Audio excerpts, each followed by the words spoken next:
মার্কিন president Donald ট্রাম্পকে Taiwan ইস্যুতে সতর্ক করেছেন চীনের প্রেসিডেন্ট শি জিনপিং। তিনি বলেছেন, তাইওয়ান প্রশ্নে কোনো ভুল পদক্ষেপ দুই দেশকে সংঘাতের দিকে ঠেলে দেবে। বৃহস্পতিবার বেইজিংয়ের শীর্ষ সম্মেলনের শুরুতেই ট্রাম্পকে এই কঠোর বার্তা দেন চীনের প্রেসিডেন্ট। বৈঠক শুরুর কিছুক্ষণ পর চীনের রাষ্ট্রীয় গণমাধ্যমে শির বক্তব্য প্রকাশ করা হয়।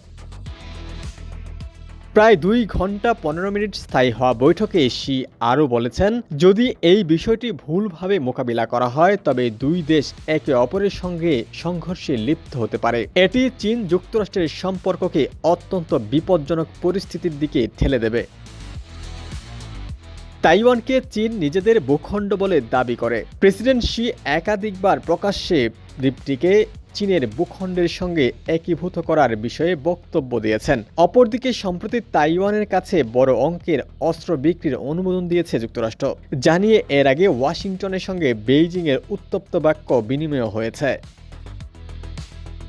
সোমবার ট্রাম্প জানিয়েছিলেন, তিনি তাইওয়ানের কাছে মার্কিন অস্ত্র বিক্রির বিষয়ে শির সঙ্গে কথা বলবেন। তার এমন বক্তব্য যুক্তরাষ্ট্রের দীর্ঘদিনের কূটনৈতিক অবস্থানের বিপরীত, কারণ ওয়াশিংটন বরাবরই তাইওয়ান নিয়ে বেইজিংয়ের সঙ্গে আলোচনা বা পরামর্শ করার বিষয়টি প্রত্যাখ্যান করে আসছিল।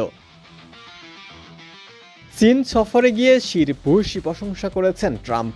শিকে একজন মহান নেতা ও বন্ধু হিসেবে অভিহিত করেছেন। তার মতে, দুই দেশের সামনে এক চমৎকার ভবিষ্যৎ অপেক্ষা করছে। তবে ট্রাম্পকে স্বাগত জানানোর রাজকীয় আড়ম্বরের আড়ালে শি জিনপিংয়ের সুর ছিল কিছুটা সংযত।